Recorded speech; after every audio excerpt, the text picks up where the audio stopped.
Marcus Aurelius once said, "You have power over your mind, not outside events. Realize this, and you will find strength." We have all experienced the frustration of a cluttered mind filled with noise. We know the agony of indecision and the paralysis that comes from overanalyzing. That endless cycle of replaying conversations, anticipating outcomes, and trying to solve countless what-ifs. Today we will tackle this challenge directly with 10 practical Stoic strategies to conquer overthinking. If you are looking for ways to break this vicious cycle and reclaim your mental space, make sure to subscribe and stay tuned. Let's dive in. The first strategy is to visualize overthinking as an external force, recognizing that thoughts are transient and not the core of who we are. Overthinking can sneak up on you like a storm building on the horizon. It starts with a few raindrops of worry but quickly turns into a downpour that floods your mind. Thoughts swirl around like leaves in the wind, carrying what-ifs, should-haves, and self-criticism. As the Greek philosopher Epicurus said, "It is not so much our troubles but our opinions about them that cause us suffering." This brings us to the first technique, seeing thoughts as passing trains. Imagine you are standing on a train platform, and your thoughts are trains, arriving and departing. You don't have to hop aboard every train. You can let them whistle through without jumping on. Stoicism teaches that we can observe our thoughts without clinging to them. Picture thoughts entering one ear and exiting the other, without stopping to disrupt your calm.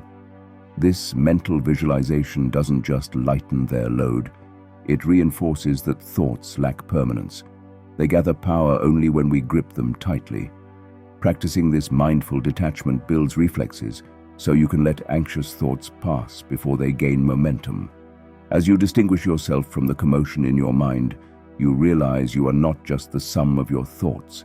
This insight acts like an umbrella in a rainstorm, shielding you from getting drenched. It takes steady effort, but gets easier with time. When worries arise, pause and watch them pass without reaction. Don't just survive the storm, reclaim your mental space by refusing to be swept away. Drop anchor within, one thought at a time, until you feel centered and strong. By practicing this visualization, we can detach from and let go of intrusive thoughts. The second strategy involves taking control by refocusing our energy.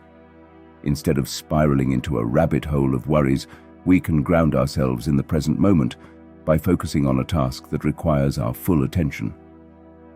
Have you ever found yourself caught up in a cycle of anxious thoughts, unable to break free? It's like having multiple tabs open in your mind, each playing a different worry that you can't seem to stop. This constant mental chatter is common in today's fast-paced world, where the pressure to keep up can lead to relentless overthinking. But just as a cluttered desk needs tidying, so does a cluttered mind. Redirecting your mental energy isn't just about finding peace. It's about regaining control from the endless stream of thoughts so you can fully experience the present moment.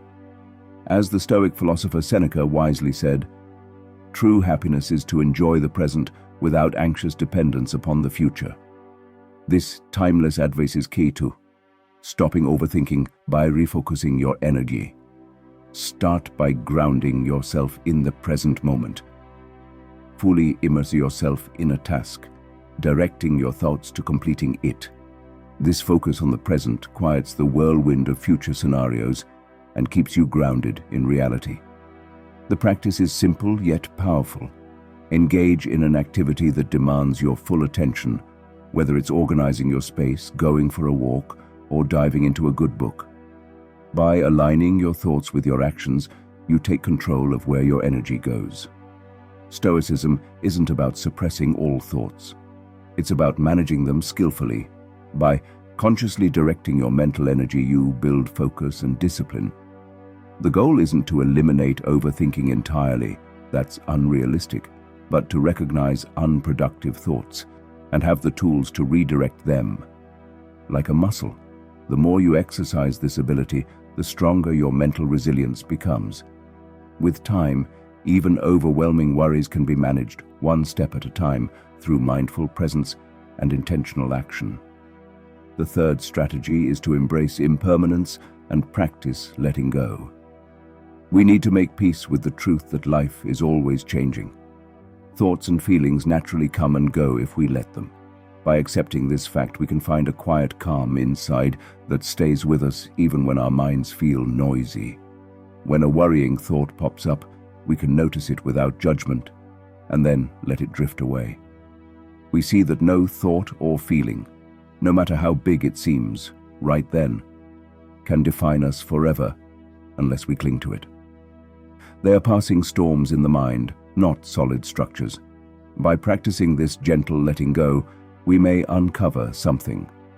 Our true selves are not bombarded by the winds of circumstance or spears of anxiety. There is a stillness at our core where we can rest. Over time, and with care for ourselves, we can access that inner stability for longer. What grows from this practice has two parts: relief when we untie thoughts in the moment, and the growing insight that our minds naturally lean toward calm when we don't grasp. By accepting change, we ease its grip on us. Every thought we let go is an act of self-care and a step toward freedom. The fourth strategy is to create a worry period, setting aside a specific time each day to give our worries full attention. It's a common human tendency to get caught up in doubts and what-ifs about the future. These persistent thoughts can lurk in the back of our minds like a leaky faucet, always dripping even when we try to ignore it. The steady drip-drip of self-doubt can hijack our concentration at any time, even interfering with enjoyable activities or restful sleep. It's like these gloomy thoughts barge onto the stage of our mind, grabbing the spotlight and refusing to leave. But consider this wisdom from the Roman philosopher Marcus Aurelius. If it is not right, do not do it. If it is not true, do not say it. This quote may seem irrelevant, but it's a bold reminder to prioritize peace of mind over listening to negative thoughts. Setting specific time for self-reflection is a strategic way to give space for these doubts. But only during the scheduled time, not throughout the whole day. Set aside 20 minutes each evening when you fully focus on your worries, really examine where they come from, and even write them down. What are the root causes? How likely are they to come true? What constructive actions can you take? This focused analysis often reveals that many doubts seem bigger than they really are. It also teaches your mind that there is an appropriate time and place for considering problems, but not all the time. When the scheduled worry period ends, consciously shift your attention back to the present moment. You've given your concerns their allotted stage time, and now you set them aside. By compartmentalizing in this way, you regain authority over your mind. The goal isn't to eliminate doubts completely, that's impossible, but containing them reduces their interference so you can live with more freedom and contentment. Setting these mental boundaries is like tidying, putting thoughts where they belong so you can enjoy the calm clarity of an ordered space. You'll likely find self-doubts lose their power when they aren't given free rein to take over. Life becomes a bit lighter, a bit more workable, when you structure time to grapple with your concerns. The fifth strategy involves breaking down overwhelming thoughts into actionable steps. As procrastination sets in, it can feel like we're trapped under an enormous pile of unfinished tasks. Procrastination can make our to-do lists feel as overwhelming as running a Fortune 500 company. This anxiety-inducing paralysis plagues even the most competent among us. Aristotle offered useful advice to combat this tendency. Well begun is half done.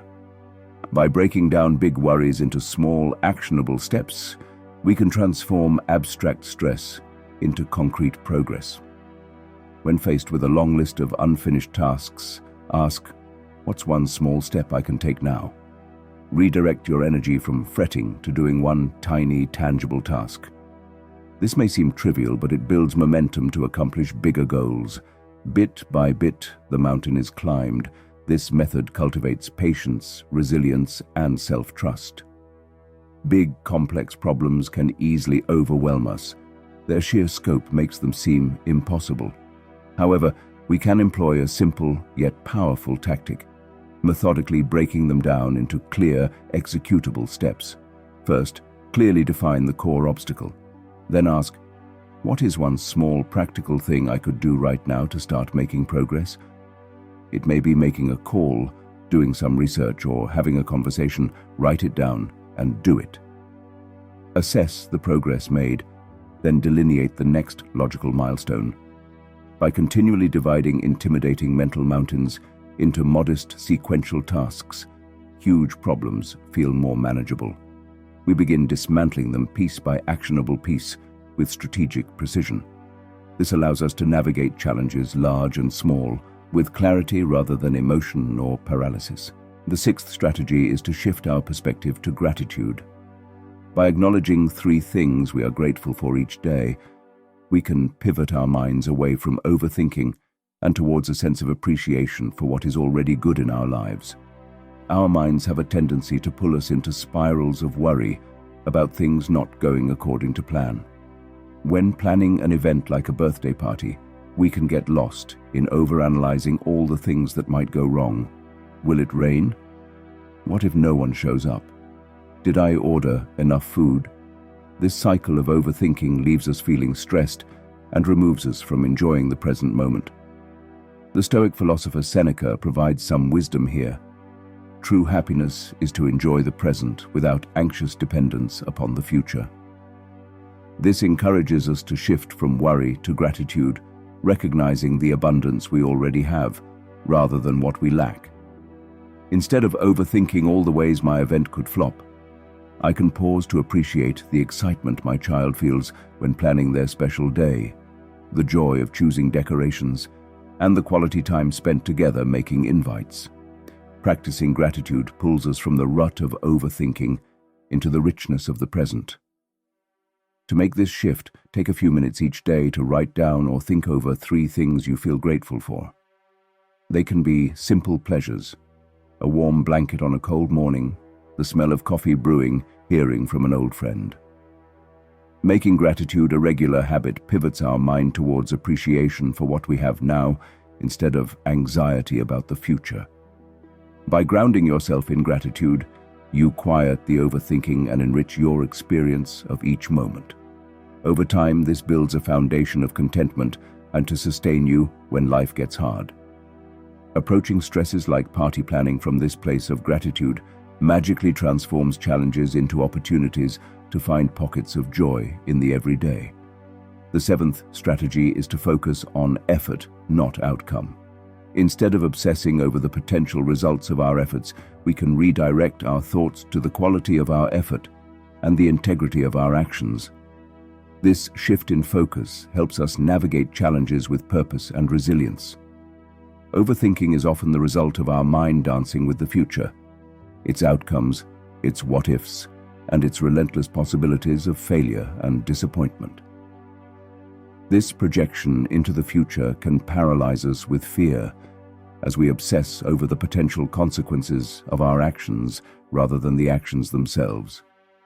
We live in an outcome-driven society where the end often justifies the means, and this can make us believe that if the outcome is uncertain, the journey is not worth embarking on. Yet an Epicurus quote provides us with clear direction. Don't explain your philosophy, embody it. Stoicism teaches us to focus on our efforts and intentions rather than the outcomes we can't control. This doesn't mean we should not set goals or aspire to achieve great things, but it does mean that the true value lies in the quality of our effort, the integrity of our actions, and the virtue with which we navigate our path. To apply this technique, whenever you find yourself overthinking the potential results of your efforts, consciously redirect your thoughts to the effort itself. Ask yourself, are you doing your best? Are you acting with good intent? Are you staying true to your values? This approach is about being fully present in the process, putting in the work, and knowing that is where your responsibility ends. This focus on effort can liberate us from the chains of overthinking. It allows us to be in the moment, to give our best without the heavy shadow of what could be darkening our experience. It transforms our actions from mere steps toward an outcome into expressions of our character and commitment. With this shift in focus, you'll find that your path is not just a means to an end, but an embodiment of living with purpose, where each step is an accomplishment in itself. The eighth strategy involves practicing voluntary discomfort. This is where we step out of our comfort zones to train our minds to handle uncertainty. This practice builds resilience and adaptability, reducing the impact of overthinking on our lives. Our minds often lead us into a whirlpool of overthinking when confronted with potential discomfort or change. We play out scenarios trying to predict every outcome, preparing for any possible distress. This mental rehearsal can be exhausting. The comfort zone becomes a mental prison where growth is limited and overthinking takes over. As Marcus Aurelius remarked, the art of living is more like wrestling than dancing. This reflects the Stoic practice of engaging with challenges directly rather than avoiding them.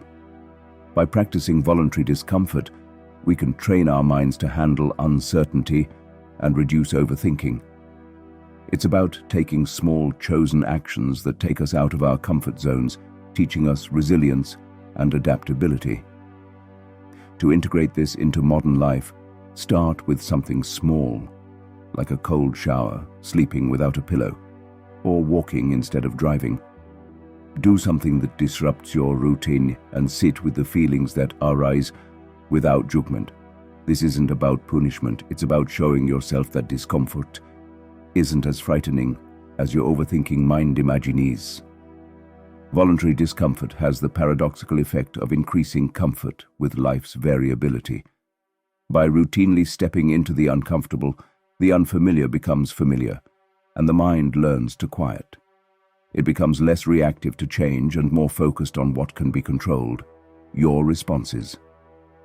This powerful shift in perspective not only lessens overthinking, but also builds inner strength, unshaken by the ebbs and flows of circumstances.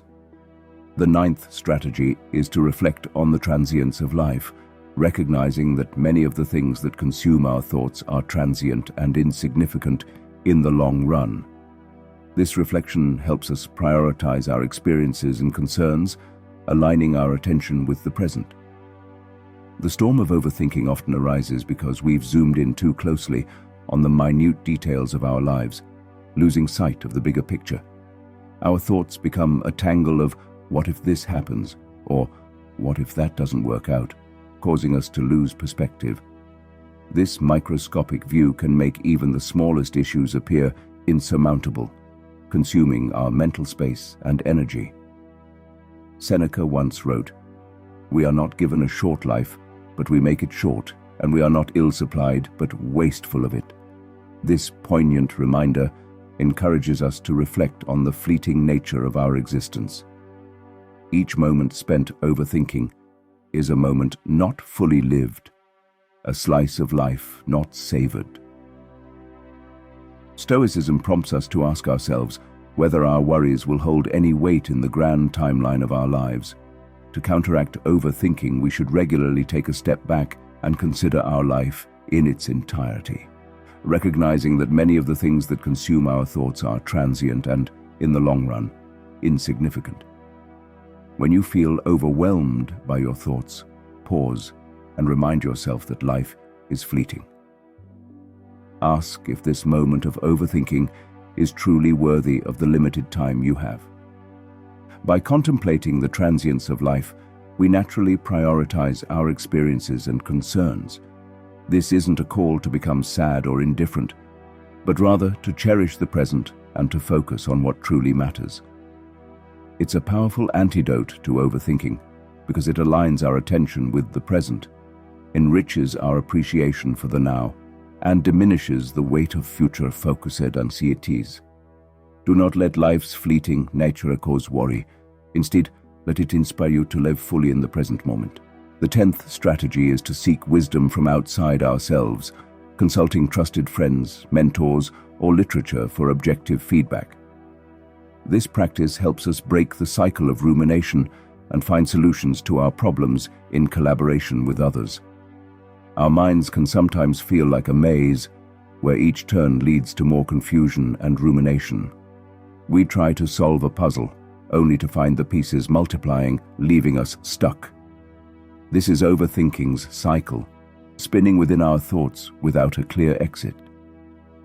As Seneca said, consult with a friend on everything, especially those matters concerning yourself. Their counsel may then be useful, where your own self-love might impair your judgment. This profound truth can help navigate overthinking's stormy seas. Stoicism teaches that outside insight breaks cycles of rumination. A friend's fresh perspective, a mentor's impartial wisdom, timeless literature, all offer relief. Seek those you trust and respect, whether your circle or professionals. Sharing your thoughts brings clarity as you articulate them and allows objective feedback you may have missed while overthinking. This does more than offer solutions. It shows human connection is invaluable when sharing burdens, which often become a lighter. Recognizing our collective strengths as social beings is wisdom and not weakness. Let others' light guide you from overthinking shadows. With each conversation, the puzzle becomes simpler to solve, not because less complex, but since no longer isolated. What resonated with you? Share your reflections below. Today's message highlights connection's power when overthinking. Join us on the path to wisdom through Stoic balance. By subscribing and supporting this channel, you help persist on the journey laid by the masters. Upcoming videos will uncover insights from Stoic teachings to nurture our intellectual growth together. Let us support one another in seeking virtue and fulfillment. Thank you for listening. Have a great Stoic day.